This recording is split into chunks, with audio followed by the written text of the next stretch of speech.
সব থেকে অপছন্দের শাক আমার কাছে ছিল মেথি শাক। বাট এখন দিনের পর দিন শাকের মধ্যে মেথি শাকটাই যেন আমার কাছে স্পেশাল লাগছে। মেথি শাকগুলো ভালো করে ধুয়ে পরিষ্কার করে হাত দিয়ে কিছুক্ষণ চটকে নিলাম। বড় চামচের 2.5 চামচ মতন আটা নিয়ে নিলাম।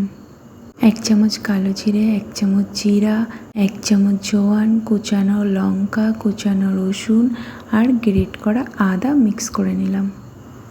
এবার জল দিয়ে আটাটাকে ভালো করে আমি 5 থেকে 6 মিনিট মতন মাখিয়ে নেব। লবণ দেওয়ার পরে শাকটা কিন্তু অনেকটাই নরম হয়ে আসে, তাই আটা মাখাটা কিন্তু অনেকটাই সফট হয়ে যাবে। লাস্টের দিকে আমি কিছুটা পরিমাণ তেল আটার গায়ে মাখিয়ে আবারও 2 থেকে 3 মিনিট মেখে নিলাম। তারপরে এইভাবে আমি 10 মিনিট মতন রেখে দেওয়ার পরে একে একে সবগুলো পরোটা বেলে নিলাম আর তারপরে আমি এপিট ওপিট করে ভালো করে ভেজে নিলাম।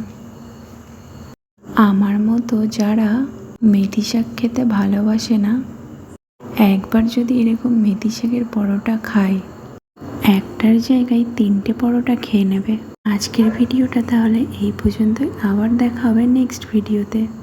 By bye everyone, take care.